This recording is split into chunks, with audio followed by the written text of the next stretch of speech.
आमदार इथल्या शिबिराची माहिती आम्हाला मिळाली आणि या मित्रमंडळीला मी सोबत घेऊन की असं शिबिर आहे बा चालाचं का आणि त्याच्यामध्ये एकही जण काही उपवासाचा काही फार याचा काही संबंध नाही बा. म्हणजे उपवास म्हणजे फार मोठी गोष्ट आहे बा.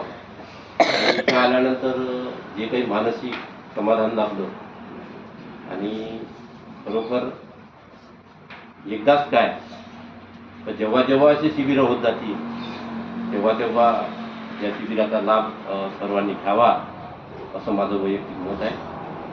तुमचं वय किती आहे काका? माझं वय 70 वर्ष आहे. 70 वर्षात उपास तुम्हाला भारी नाही गेला काय? नाही, 70 वर्षात पहिल्यांदा उपास म्हणजे महाशिवरात्री आणि ते साबुदाण्याचा खाल्ल्यानंतरचा पहिला उपास राहिल्यानंतर उपास तर आणि तुमचं सहकार्य सुद्धा जयाताई चांगलं लाभलं. हे 4 मित्र आलेले आहेत, 4 जण आलेले आहेत हे. तर आपण एकेकाचं मत जाणून घेऊ. काकांजवळ द्या. मी विलास हरिभाऊ तराळे, राहणार समदा, तालुका दर्यापूर, जिल्हा अमरावती. आम्हाला ही ज्याच्या शिबिराचं समजल्याबरोबर आम्ही म्हटलं आम्हाला जायचं आहे. मग आम्ही ते ठरवलं. आता इथे 3 दिवस आल्यानंतर म्हणजे मला तर एक ते कमोडच्या सवय होती. मी आज तर शेवटी साध्या संडासवर बसलो होती, कंडिशन होती, एवढी माझी तब्येत हे झाली होती. त्याच्यामुळे मला फार 3 दिवसापासून व्यवस्थित वाटून राहिलं पाहिजे. म्हणजे हे टोंगळे दुखणं हे एक सर्व आराम आहे त्याला. मी गणेशराव दादाराव अरुबाट, लासूर, तालुका दर्यापूर. व्हॉट्सअपवर माहिती भेटली की कार्यक्रम शेगावला शिबिर आहे, आरोग्य शिबिर. एकमेकाशी कॉन्टॅक्ट केले आणि आम्ही केलं. 13 तारखेला इथं 9 वाजेपर्यंत आलो. आल्यानंतर इथं जे नैसर्गिक वातावरण पाहून मी एकदम खुश झालो.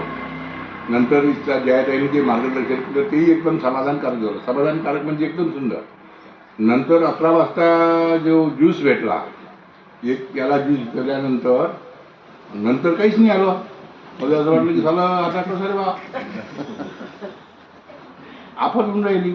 1 तास आपण इथं आलो, इथं चर्चासत्र ऐकलं, मन लावून ऐकलं. 2 वाजताही तसंच झालं. म्हटलं आपल्याला 4च्या पुढे आता इथून निघून जायचं आहे.